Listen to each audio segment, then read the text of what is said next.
Quanto sono belli sui monti i piedi del messaggero di buone notizie, che annuncia la pace, che è araldo di notizie liete, che annuncia la salvezza, che dice a Sion: il tuo Dio regna.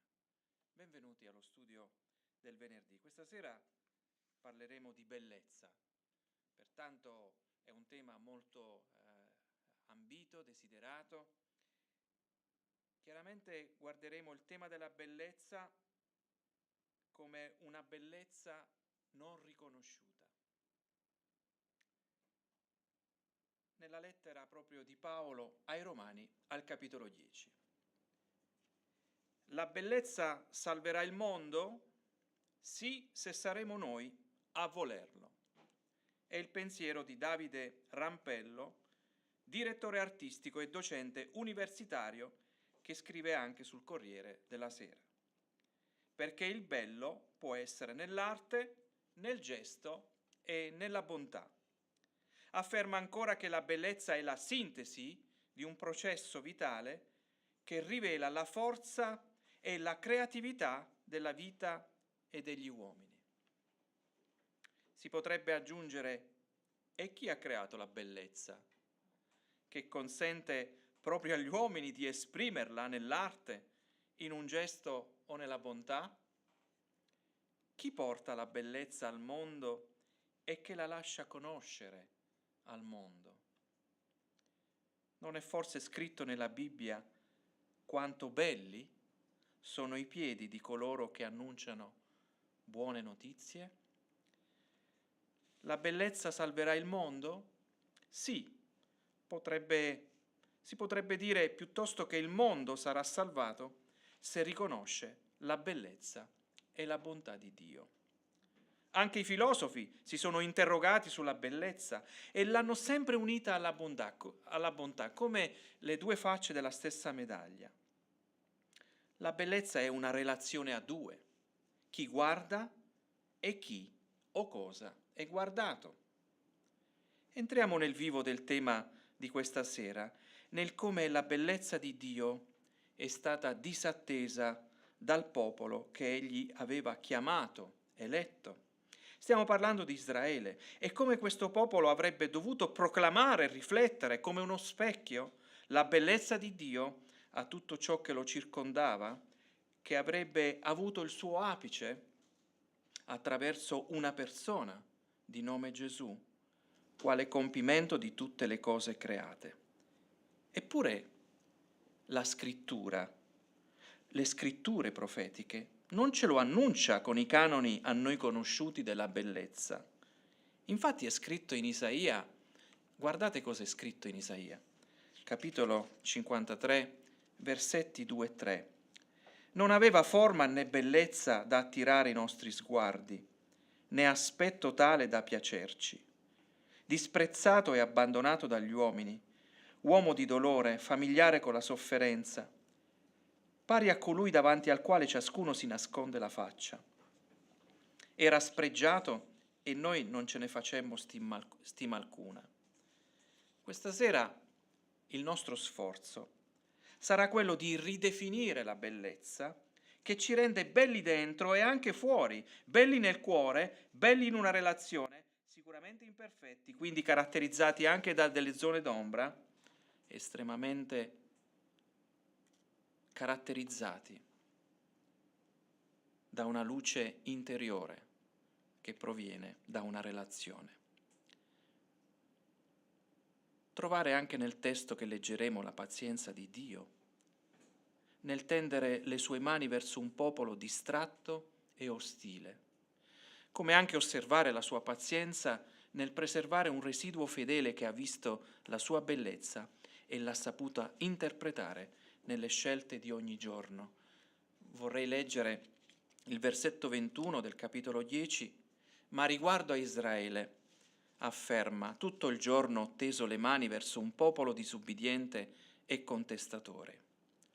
Di contro, ci muoveremo dentro una tensione tra un Dio che mostra la sua bellezza e un popolo che non vuole appropriarsene. come anche osservare la sovranità di Dio in questa tensione che porta avanti i suoi piani, prescindendo dalle scelte dei singoli. Allora la domanda questa sera per te che sei qui e per coloro che ci ascoltano: sei pronto? Sei pronta ad accogliere la bellezza di Gesù nel tuo cuore? Questa è la domanda. Leggiamo il capitolo 10 della lettera di Paolo ai Romani. Fratelli, il desiderio del mio cuore e la mia preghiera a Dio per loro è che siano salvati. Io rendo loro testimonianza, infatti, che hanno zelo per Dio, ma zelo senza conoscenza, perché ignorando la giustizia di Dio e cercando di stabilire la propria, non si sono sottomessi alla giustizia di Dio, poiché Cristo è il termine della legge, per la giustificazione di tutti coloro che credono.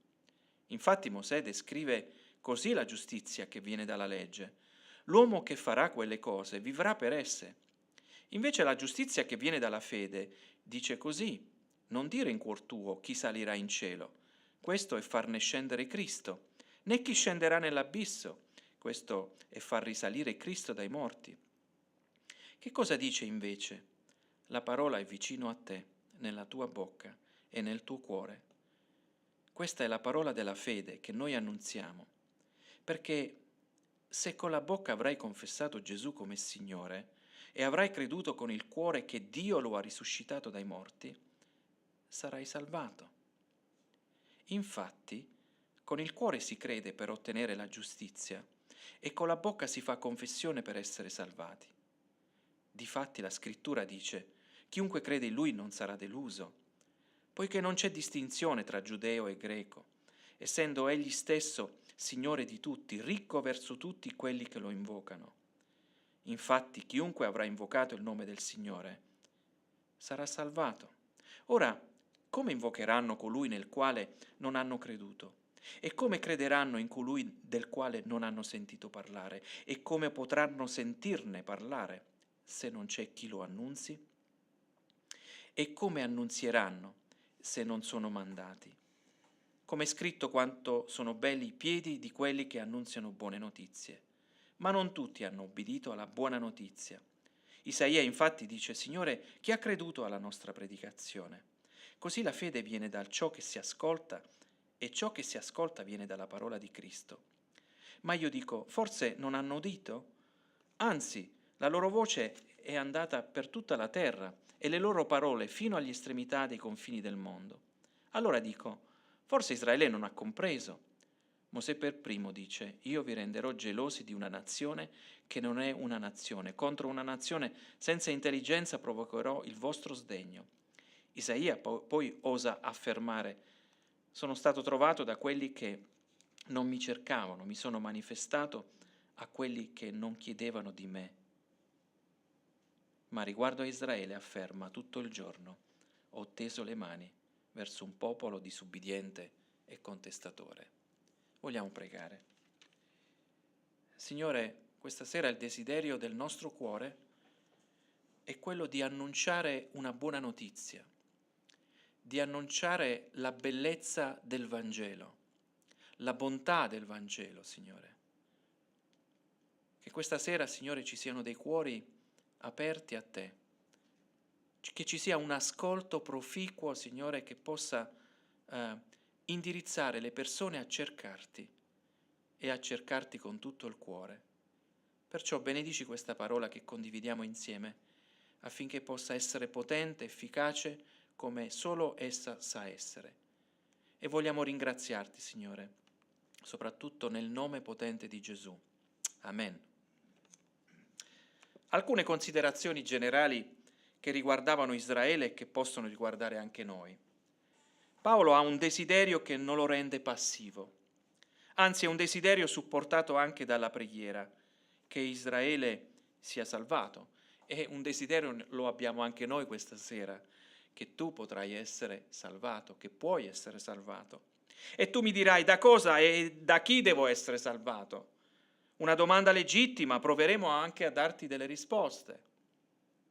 Israele cercava di meritare la giustizia di Dio usando la propria nell'uso della legge e tanti oggi, mi riferisco ai religiosi, cercano di fare, con il fare, di arrivare a Dio e di meritarsi qualcosa da Lui.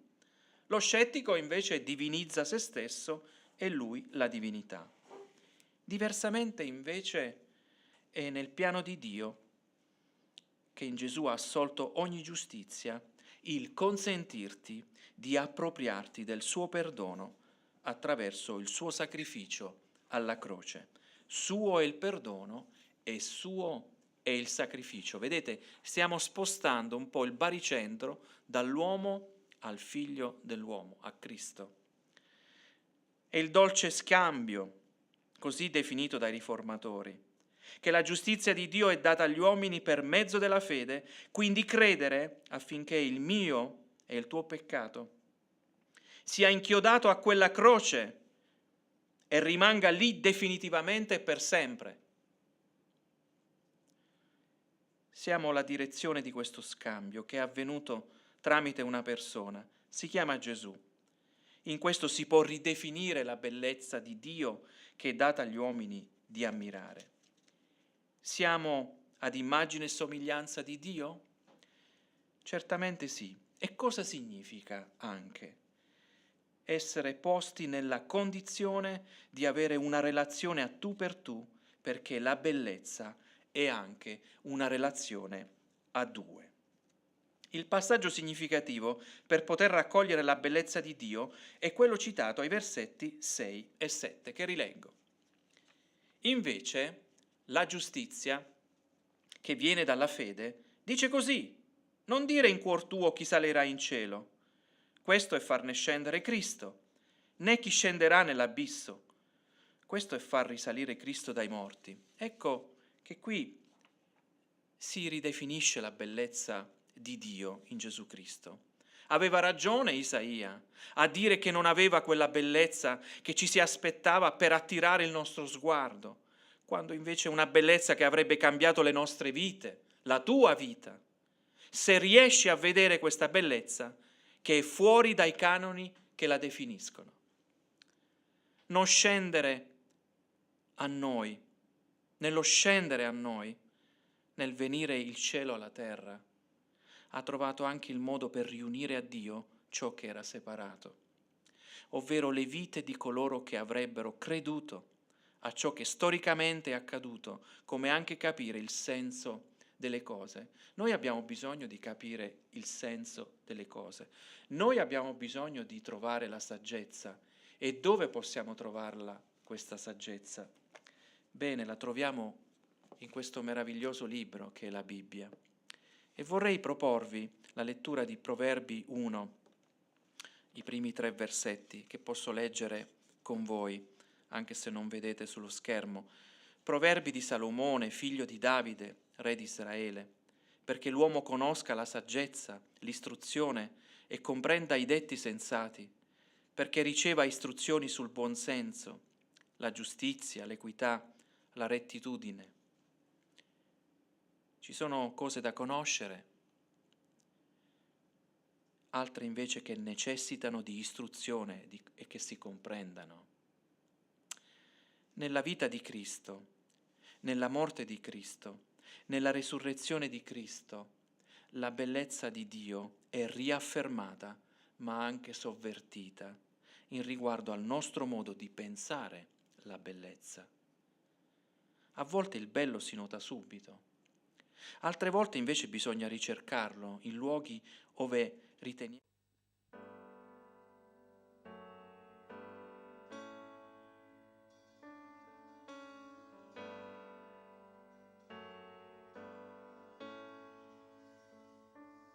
Bisogna scoprire. Per scoprire bisogna documentarsi, perché la fede viene dall'udire ciò che deve essere anche creduto.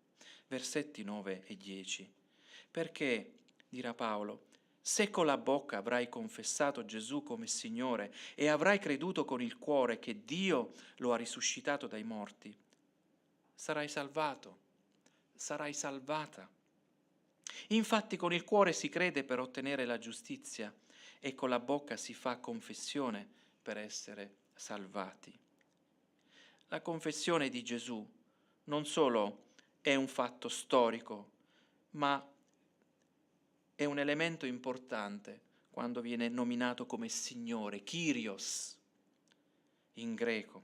Era la parola rivolta a Dio stesso, riaffermando non solo la sua divinità, ma anche la sua autorità suprema sul mondo. Sappiamo chi governa questo mondo, definitivamente, anche se le cose sfuggono a volte, anche se abbiamo l'idea che ci siano altre guide, ma c'è sempre una sovranità, c'è il Kyrios, c'è il Signore che regna su questo mondo e regna anche nella tua vita.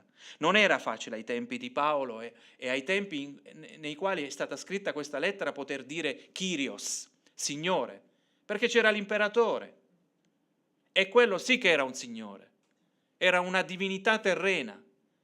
Pertanto riaffermare il Signore, il Kyrios, è un'affermazione forte perché fa tremare ogni autorità. Vi leggo un passaggio di un inno scritto da Horatius Bonar.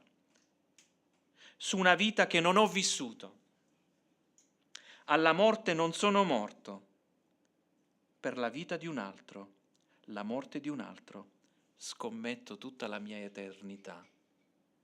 Lo ripeto, su una vita che non ho vissuto, alla morte non sono morto, per la vita di un altro, la morte di un altro, scommetto tutta la mia eternità. Di chi stiamo parlando? Gesù. Ecco l'essenza del Vangelo, che è una buona notizia perché porta con sé un lieto messaggio e nella morte e resurrezione di Cristo c'è in gioco la tua vita che la estende per l'eternità. Ecco la bellezza che Dio ci rivela nelle Scritture, affinché non siamo delusi dalla bellezza che cerchiamo altrove. Romani 11, 10, versetto 11. Difatti, la Scrittura dice, chiunque crede in Lui non sarà deluso. Questa sera ripartiamo dal concetto della delusione, perché siamo alla seconda parte di questa meditazione di Romani 10. Da tutto ciò che ci delude, per riaffermare chi non ci delude mai.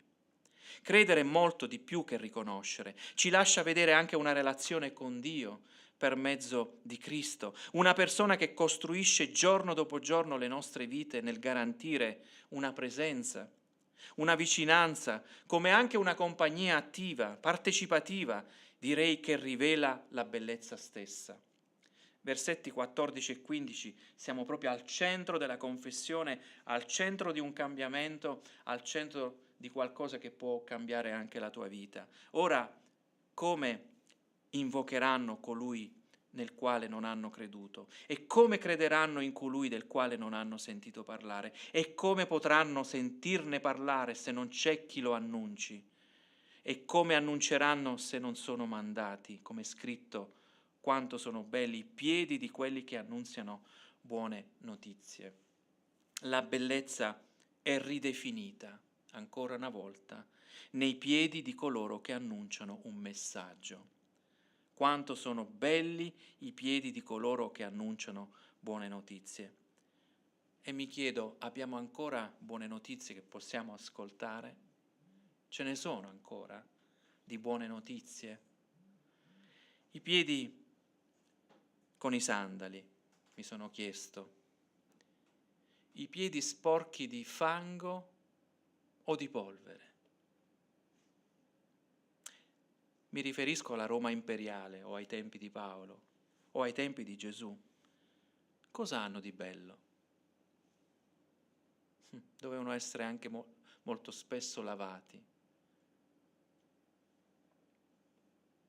Cosa hanno di bello, di estetico da far vedere? La bellezza, il concetto della bellezza è sovvertito. La bellezza è ancora una volta ridefinita e riunita alla bontà, le facce della stessa medaglia, belli i piedi e buone le notizie. Sono coloro che proclamano la bellezza di Dio, rivelata nelle Scritture, che sono chiari e veritieri denunciando lo stato di inimicizia dell'uomo con Dio, che si chiama peccato e che gli impedisce di vedere la bellezza, come anche le possibili risoluzioni. Erano gli araldi che viaggiavano per le città con questi piedi impolverati, potevano essere ascoltati, dovevano essere accreditati in quel compito che inizialmente era affidato agli apostoli. Ecco cosa e da chi devi essere salvato o salvata. Da uno stato di inimicizia con Dio e da una condizione di peccato che alla croce ti viene perdonato se credi. Belli i piedi e buone le notizie. Se chi parla riesce anche a persuadere, convincere, la fede viene dall'udire e attraverso una proclamazione convincente. Infine, chi parla lo fa su un assoluto, dice la verità, anche quelle più scomode, e lo dice in spirito e verità. La bellezza di Dio è trasmessa con queste modalità. Sia Israele, che conosceva nelle scritture l'avvento del Messia, e sia per tutti gli uomini e donne che sono su questa terra, non è ammessa l'ignoranza sulle cose di Dio. Nessuno potrà dire che in qualche modo non ha ricevuto un input per giungere a farsi delle domande. Vorrei rileggere i versetti 16 e 21 per darci un'idea un po' di questa resistenza. Ma non tutti hanno ubbidito alla buona notizia. Isaia infatti dice: Signore, chi ha creduto alla nostra predicazione? E ancora al 21, ma riguardo a Israele, afferma: tutto il giorno ho teso le mani verso un popolo disubbidiente e contestatore. Ostinazione, non tutti hanno ubbidito, significa anche poter dire che in pochi hanno ascoltato, riferendosi ad un residuo fedele. Versetto 21, disobbedienza, un popolo contestatore e disobbediente. Allora, se da una parte i piedi sono belli, come anche le notizie sono buone, rimane in capo ad ogni persona il gravame caratterizzato da una ostinazione e da una disobbedienza. L'ostinazione rimanda ad una condizione di arresto, di blocco, senza aprirsi alla persuasione, mentre la disobbedienza è una trasgressione ad un ordine. Si conoscono le regole, ma non si eseguono. La bellezza e la bontà di Dio si scontrano con l'ostinazione e la disobbedienza. Questa è la realtà della tensione che c'è tra l'uomo e Dio, come anche la buona notizia del Vangelo disponibile a chi ne ode il suo annuncio, perché belli sono i piedi di coloro che annunciano buone notizie. La fede è caratterizzata quindi da obbedienza. Ecco un altro aspetto che la contraddistingue. Spesso rimane una parola che riscalda solo le emozioni, ma che non mobilita a delle scelte. Vorrei leggere lo stesso versetto citato da Paolo, preso da Isaia, capitolo 52, perché significa altro, aggiunge altre cose, altri elementi, ovvero ridefinisce la bellezza. Quanto sono belli sui monti, questa è la particolarità. Quanto sono belli sui monti, i piedi del messaggero di buone notizie. Integra con altri effetti benefici, che annuncia la pace, che è araldo di notizie liete, che annuncia la salvezza, che dice a Sion: il tuo Dio regna. Questa volta la bellezza è definita da coloro che ascoltano quel messaggio, quindi è una bellezza vista da coloro che ricevono quel messaggio. È come se la telecamera si sposta verso il soggetto o i soggetti. Di quali persone Isaia parla e descrive? Erano gli esuli, ovvero persone senza più una terra, una casa, un'identità, che avevano perso la speranza a causa di una deportazione, meglio dire posti in una condizione di schiavitù. Quando ricevettero questo messaggio, significa non solo avere la fiducia di rientrare nella propria nazione, nella propria terra, forse nella propria casa, quanto sapere che avevano ancora il favore di Dio. È questa la bellezza del Vangelo, che percepisci piano piano il favore di Dio, l'interesse di Dio per la tua vita. A volte le nostre vite perdono perfino l'idea di Dio, che ci sia ancora o che sia interessato alle nostre vite.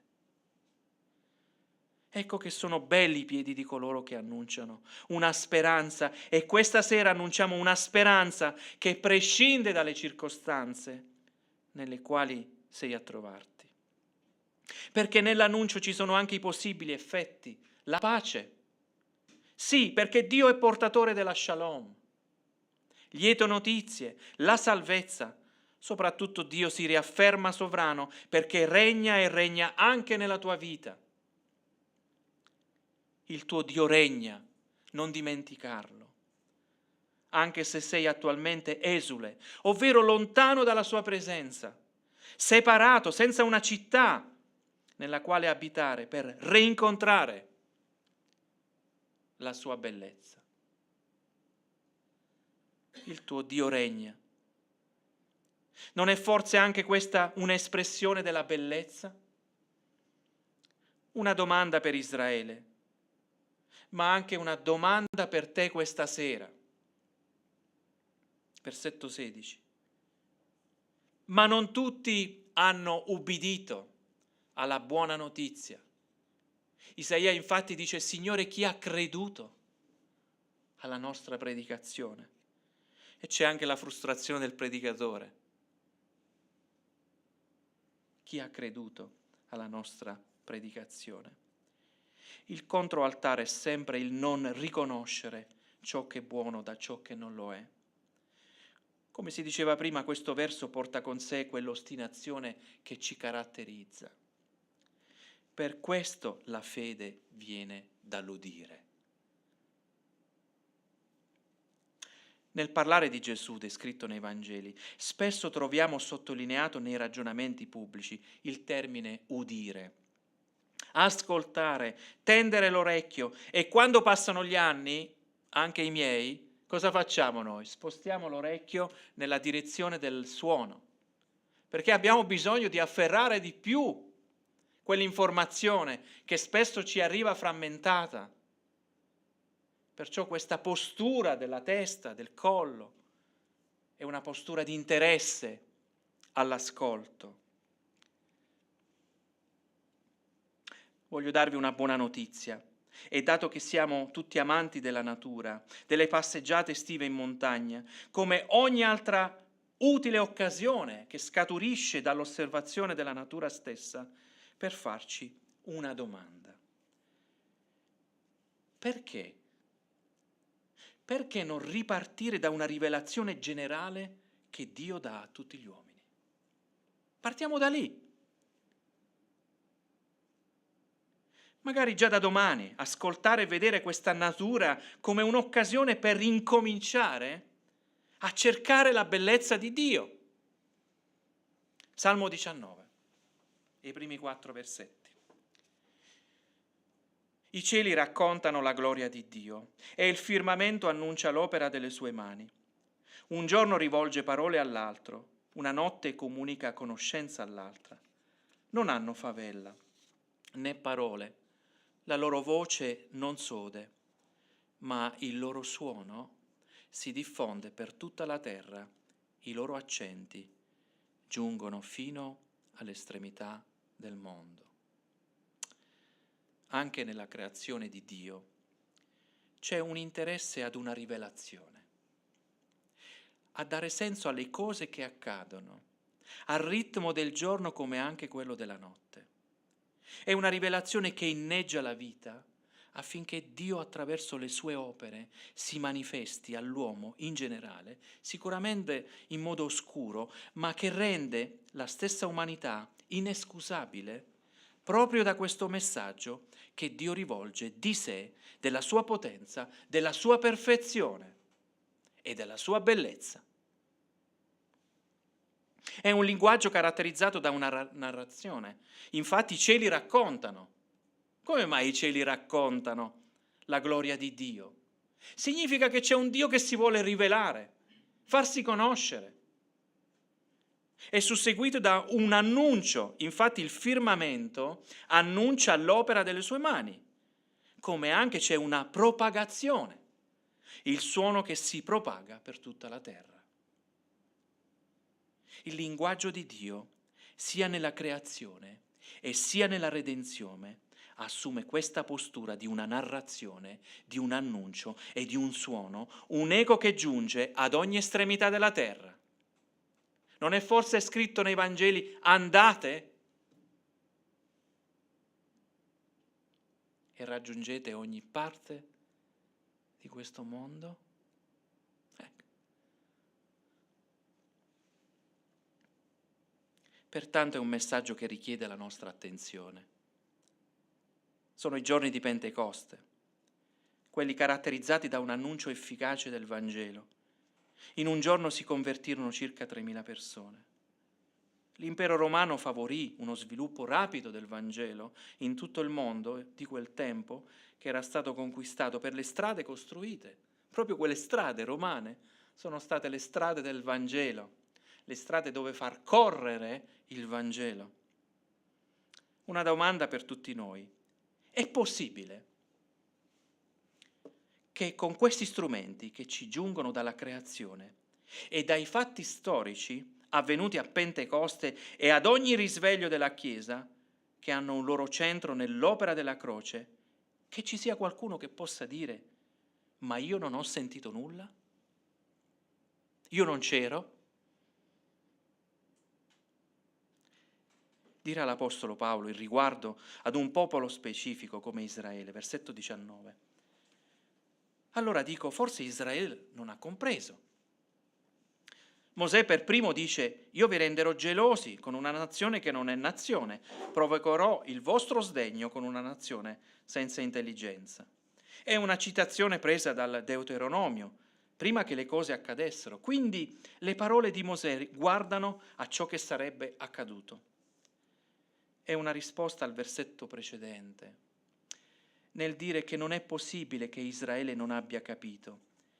Si è solo fatto coinvolgere nella disobbedienza e nell'ostinazione, virtù, consentitemi il contrasto, che appartengono ad ogni uomo ed ogni donna, fino a quando non saranno attratti da un Dio che si rivela a loro nell'ascolto. Paolo non sta offendendo nessuno nel dire: provocherò il vostro sdegno con una nazione senza intelligenza. In altre parole, non sta dicendo che ci sono gli intelligenti e gli stupidi, piuttosto quelli che pensano di sapere e non sanno, e quelli che non sanno e ricevono conoscenza secondo un proposito nascosto di Dio che passa anche in un ascolto. Non abbiamo forse letto nei Proverbi che l'uomo conosca la saggezza, l'istruzione e comprenda i detti sensati, perché riceva istruzione sul buon senso, la giustizia, l'equità, la rettitudine? È proprio l'ostinazione che ci impedisce di credere, come lo dimostrò Israele dal Sinai fino ai giorni della croce, perché anche lì non hanno capito le scritture. Significa che l'ignoranza non è il vero ostacolo. Mi riferisco al non sapere, quanto al rifiuto di credere. Questo è il problema. Il rifiuto a credere, pur avendo elementi storici, biblici, che ci aiutano. Versetto 20.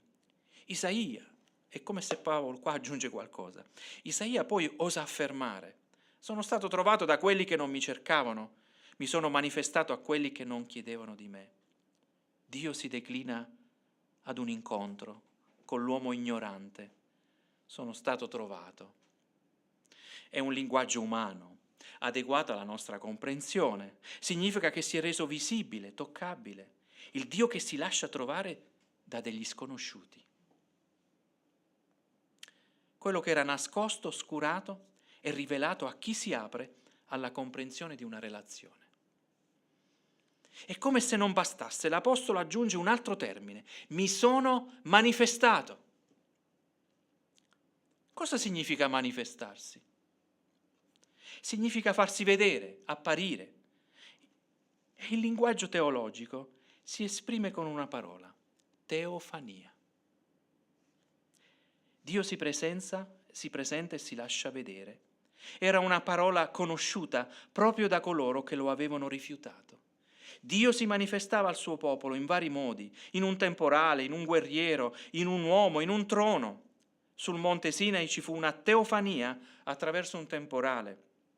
Una teofania per Daniele, Dio che appare sul suo trono con esseri angelici. La teofania di un guerriero, di un Dio guerriero. La teofania di un Dio che conduce un carro da guerra. Ora la teofania è realizzata anche a coloro che non sono Israele. Mi sono chiesto se sia possibile fissare una data e un momento. Chi potrebbe azzardare quando è avvenuta una teofania, non più ad Israele, ma a tutto il mondo creato? È proprio quando Dio si incarna. Giovanni 1, Vangelo di Giovanni 1. È proprio quando Dio si incarna e diventa anche uomo. È da quel momento che Cristo inizia questo viaggio sulla terra come una teofania portando il messaggio di Dio e che dimora nel cuore di tutti coloro che credono nel dono dello Spirito Santo come consolatore e terza persona della Trinità. Quella di Gesù è una teofania culminante che rievoca quelle precedenti e realizza il progetto di Dio, cioè quello di rivelarsi. Ora chiudiamo questa sera, andiamo alle conclusioni e cerchiamo di raccogliere alcune considerazioni. Come ci lasciamo questa sera? Come ci lasciamo? Come si conclude questa sezione della narrazione? E vissero tutti felici e contenti. Questa è la storia delle favole. Ma la storia della realtà è anche una storia amara. Si chiude con una nota di amaro, come quando mangiamo un cibo e sentiamo questa nota di amaro mentre degustiamo quello che stiamo mangiando. Nonostante questo messaggio sia chiaro, non mi riferisco al mio personale, quanto al messaggio del Vangelo stesso. Ci lascia speranza, ma anche una nota di tristezza. Di quale tristezza parliamo? Versetto 21. Ma riguardo a Israele afferma: tutto il giorno ho teso le mani verso un popolo disubbidiente e contestatore. Ho teso le mani verso un popolo disubbidiente e contestatore. L'amarezza sta nel raccogliere una sfida. Se non ci fosse quella nota di amarezza, forse ci lascerebbe nell'indifferenza. È la sfida a superare una condizione di disubbidienza e contestazione che ci caratterizza, come è accaduto anche al popolo eletto che Dio ha comunque preservato attraverso una rimanenza fedele. Se ricordiamo una generazione cadde nel deserto, significa che una generazione di popolo morì nel deserto senza vedere la terra promessa. La disubbidienza e la contestazione non è legata all'ignoranza, ma ad una vera presa di posizione nel non ascolto, perché Dio ha sempre parlato, sin dai primi giorni della creazione. È un versetto che lascia tristezza e non allegria, oscurità piuttosto che luce. E sapete perché? Perché ci vuole provocare ad una reazione. Mi chiedo se non ci fosse quella nota di amaro,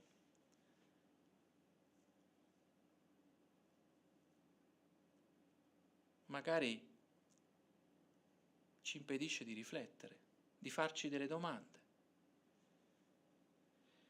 Il cristianesimo nasce quando si fotografa nella nostra vita una situazione di tristezza, di angoscia, di separazione, di insoddisfazione, per cercare i motivi per ritrovare una vita completamente diversa e appagante. se non nominiamo il problema, una difficoltà, se non chiediamo aiuto. A volte bisogna chiedere aiuto. Rimaniamo fermi nella nostra ostinazione. Non è forse scritto che in un giardino si poteva mangiare ogni cosa? Si potesse prendere da ogni albero ciò che si voleva, come anche non mangiare di un solo frutto. Allora significa che Dio stabilisce i limiti in quella proibizione, ma offre anche diletto, piacere, passione, il sesso, nel contesto però di una relazione nel matrimonio. Pertanto nel giardino c'è il piacere, il diletto, come anche ci sono i limiti. Questa cosa non si fa. E questa è una relazione, questa è la relazione anche genitoriale. Tutto è dato da Dio per noi. La scelta questa sera è se la bellezza di Dio sia da accogliere o rifiutare. Questa è la tua scelta. Accogliere o rifiutare. Per accogliere dobbiamo credere e denunciare un bisogno, dobbiamo nominare una situazione di tristezza e solo allora ci sarà luce anche per la tua vita.